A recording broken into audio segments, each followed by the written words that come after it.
Good morning, everyone. Brian McNichols here, and I have friends this time. This is Fred Hazelton and Steve Bloom, all from TouringPlans.com, as you can tell by the t-shirts. We are doing a test today on Epcot at Rope Drop. It is, I'm not wearing a watch, it is 8:30, no, that says 8:30 in the morning, is it? Yeah, it is 8:30. Exactly. Okay, so, and they have let us all through the gates already. What we are doing is we're all going to take a crack at going to different attractions in the morning. You can only get one FastPass for Frozen, Soarin, and Test Track, and those are the three biggest rides in this park. So what we're doing is we're all going to a different one first and then a different one second. You'll make sense. We also have David Davies and Len Testa that are at the International Gateway on the other side of the park. Hey, it's Len and David. We are here at the International Gateway. We're going to be testing out rope drop strategies for Epcot today. You can see, so it's about 8:23 right now? 8:25. 8:25. And we showed up, maybe 8:10, and they told us that only breakfast people can get through now. Yeah. But around 8:30, people can get through security, and then we'll have to queue up and wait for whatever the next step is. Yes. And you can see right now that there's not many people here, not much of a line yet. In the background, you can see where they're building the Skyway, the gondolas. But yeah, anyway, the thing should be open in about 10-15 minutes. Basically, the idea of the test is to see if you can get that FastPass for one of these attractions, which order is the best way to do the other two in. So you will see us all in fits and starts as we walk around Epcot, so enjoy. All right, so it's around 8:30-ish, and they're letting us into security right now, but they're going to hold us at International Gateway. I think it should be noted on the record that I was the first person in International Gateway today. Yay me. So if there's a contest, I want it. 8:30 in the morning, this is what it looks like coming into Epcot. We can't stress this enough. You need to get here before the park opens. If you get here at 9 a.m., which is park opening today, all of these people are ahead of you. All right, so it's 8:53. They've just released us from International Gateway. You can see it's like the start of the Boston Marathon here. You could technically go to the right, which is France if you wanted breakfast, but they'll stop you right after that. So basically everybody here is going to go either to Soarin, Test Track, or Frozen Ever After. You can kind of see the sprinting that's happening over there now. It looks like it's competitive race walking. All right, so I'm headed to Soarin. David over here headed to Frozen. Yep. We will see what the timing looks like in about 10 minutes or so. It is 8:55. We finally started moving. I am headed over to Frozen. Steve here is going to Test Track, and Fred is going that way. He's going over to Soarin. So I will see you in a minute. I am walking with lots and lots of other people towards Frozen Ever After. Of course, I pull the longest walk out of it. David and Len are coming from International Gateway. Len is going towards Soarin. He's probably right over there somewhere. David is going to Frozen. Maybe I'll see him, I guess. All right, you can see here the merge point, and it looks like most people are going to Frozen. Good luck, David. And we are headed to Soarin. So it looks like, at least from International Gateway, most of the people were headed to Frozen. Got a few here heading to Soarin. We'll see what happens. See people walking in that way. They're going to Frozen Ever After. And there's some doing it over here too. All right, Test Track is closed for technical difficulties. They don't have power. So now change of plans. Still lots and lots of people coming this way. I am probably towards the front of the pack, but I'm trying purposely not to walk super fast because not everybody would be able to, obviously. Hey, it's Len. It's exactly 9 o'clock, and this is the crowd walking into Soarin. Now, some of this crowd is probably higher than it normally would be. We just learned that Test Track isn't operating because of a power failure. So some of the people who were headed to Test Track are probably running their way over to Soarin right now. That's definitely going to affect wait times at Soarin. And it's also going to affect wait times at Test Track shortly because of all the people who have fast passes for now, who should be riding Test Track, but who can't. So Disney will have to make it up to them somehow. But anyway, let's go into Soarin and see what the wait times are. We'll be down there in about 2 or 3 minutes. All right, so it is 9 o'clock, and they just dropped the rope about 10 minutes ago, and I'm at the entrance of Soarin. And there's no posted wait yet, but I'm gonna get in line and see how long I have to wait. So one more quick tip: when you come in to Soarin, you can either go left or right. If you go left, you see the people directly in front of you. They have a shorter walk to get to Soarin', so I would definitely go left when you get in the entrance. You know, I said that, but now the problem is that the line is so backed up that now you can't get down the stairs, so it's actually faster to go to the left. Lesson learned. All right, we're gonna walk in right now into the standby line. It's 9:02. The standby wait time is currently 10 minutes. All right, made it to the queue. It is 9:03, 15-minute posted time, so we'll see. And I found David. Yeah, So- just about the same time. So apparently walking from the International Gateway and the front entrance is a pretty marginal difference. He would have beat me here a little bit if he didn't have to put his strollers in the stroller parking. Oh boy, I cannot see where I'm going. I have to put my regular glasses on. Okay, so it's now 5 after. I've been in line for about 2 minutes, and it looks like we're going to be in here probably 1 or 2 shows. So I think our wait time is going to be less than 10 minutes. It's 9:11 and we are just getting on Frozen. This is David's son, David.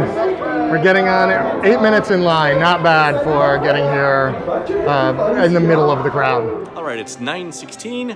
I am person number 1 in row 1 in theater 3. Soon I will be airborne. The video hasn't started yet. You can see it here. Looks like it's pretty crowded though. They're running every side of every theater, so that's good. All right, 9:18. We just got off of Frozen. David is gonna go check out Soarin'. I'm gonna head to Test Track, see if it's still down. Hopefully not. Yep. So you can Line see. here. Yeah, this is what the line looks like. It's actually not that bad. What is the posted sign? 35. 35 it's posted at, which honestly isn't bad for right now. Last time I did this line was like out here farther, so And this is with Test Track being down this morning, too. that's true. Although I'm wondering how many of those people went straight to Soarin' once they realized. I guess we'll find out in a minute. I'm about to go there, so we will see. All right. Okay, so I'm out. Did Soarin'. Ended up being a 9.5 minute wait. Total time from the time I entered the ride until now was 20 minutes. So that includes all the walking time through the queue and the pre-show.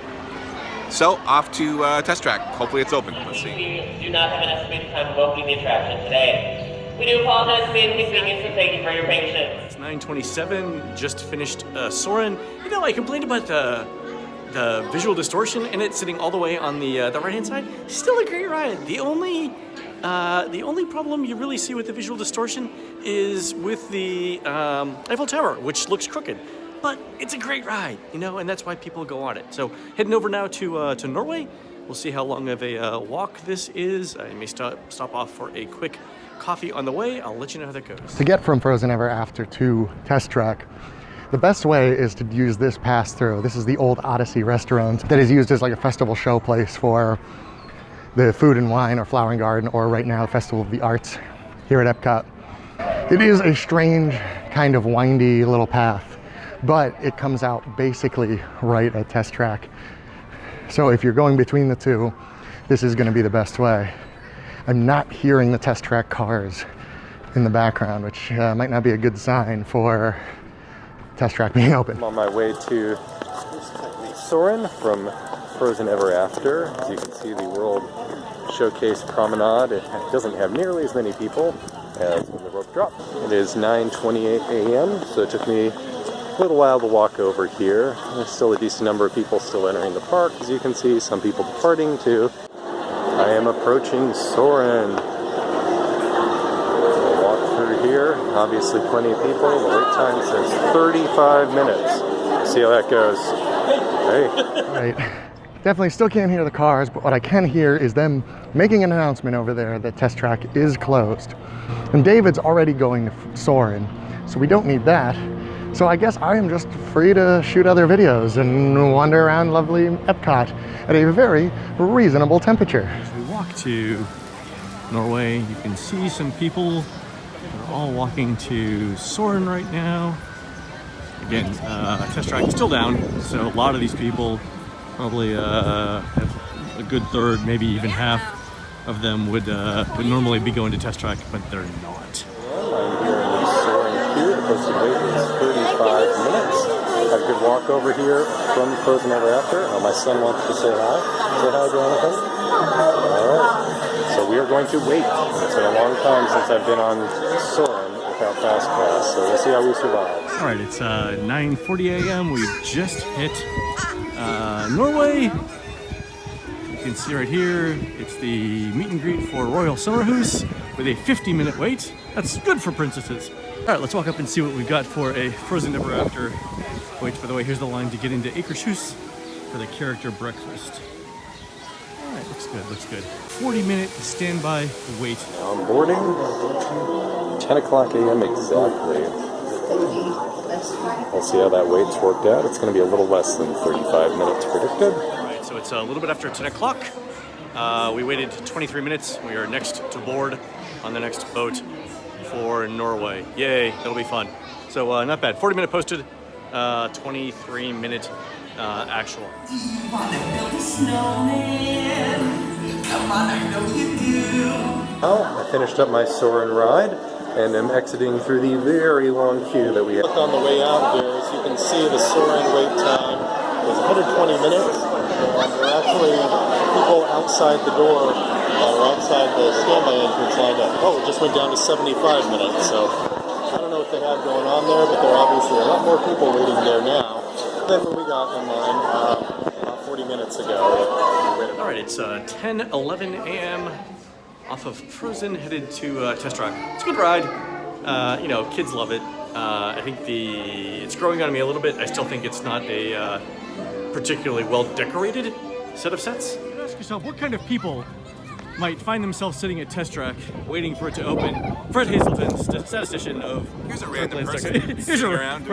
Excuse me, sir. How do you feel about this attraction being closed at this particular time? Let me tell you. Let me tell you. Sit down and relax. I've planned my entire vacation around this. All right. Test Track now, you can hear vehicles cycling, but obviously that is closed, which is not good.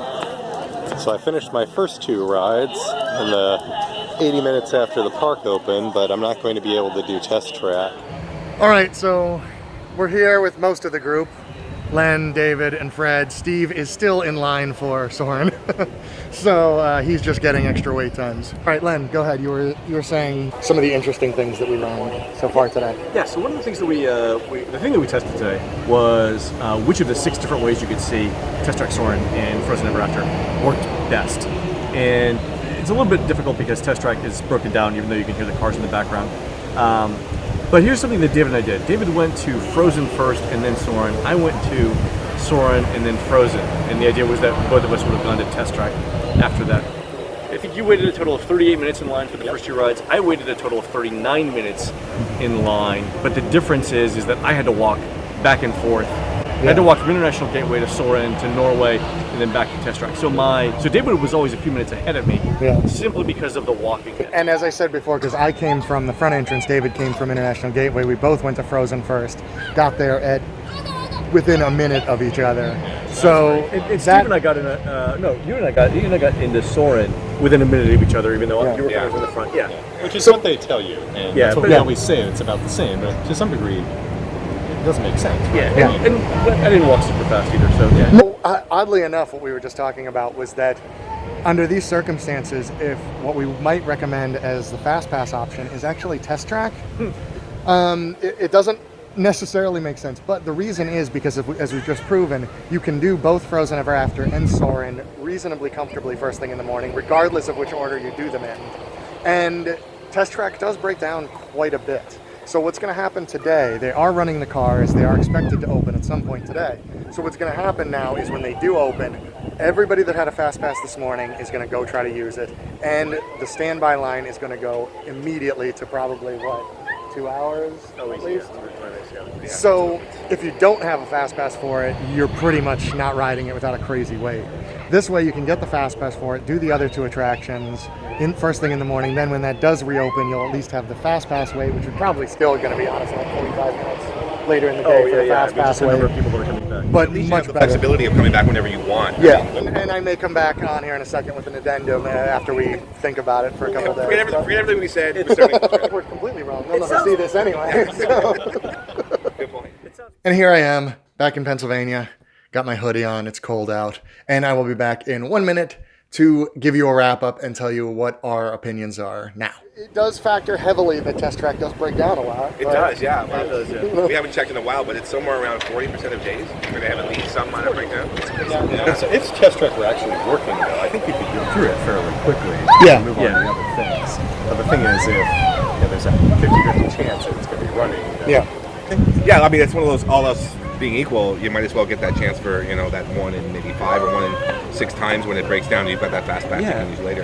Yeah, that's the thing. If the penalty for getting a test track FastPass is 1 minute, but you could potentially gain 20 minutes in another ride 40% of the time. That's a net The thing positive. too is that they're announcing that you can use that FastPass at another attraction if you want to totally bail on test track. If you've got like a family, except for Frozen, that's right. But if you've got a family that maybe doesn't want to ride test track, you could use it somewhere. Which is another reason, because even if you did that, but you still can't use it for Frozen, so you still got to go up there and wait. All right, so I think for now, that's pretty much ends our test. Thank you all very much for watching. Thank you guys. Hopefully you enjoyed that. I know it went pretty long, but when you have 5 people all filming themselves, it's tough to cut in and out of there without missing some interesting things or things that you hopefully found interesting. It has been a week since we did that. Today is Friday, February 2nd, the day this video will be out for your viewing pleasure.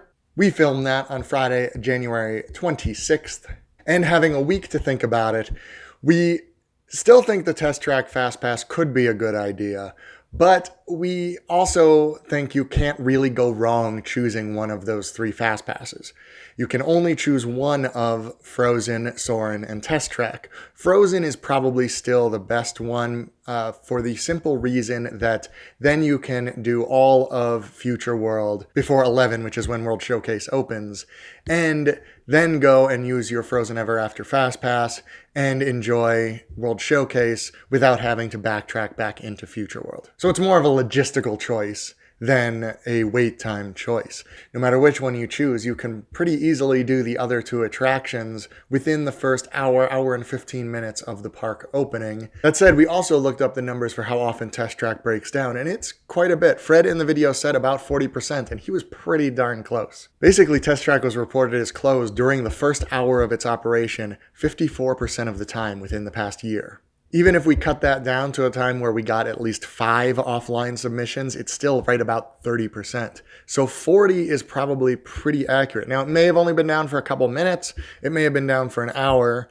That day, it came back up just before 11 o'clock. And within the first half hour, the wait time shot up to right about 110 minutes and stayed in the 60 to 80 range until about 5 o'clock. So hopefully all this information, if nothing else, helps you plan a little bit more what you want to do at your day at Epcot. I will stop talking now because this video is quite long. But thank you very much for watching. We've got lots of excellent stuff from the parks coming up. Get excited. I'm also excited that you made it this far into the video. I really appreciate it. Thank you very much for watching, and be excellent to each other.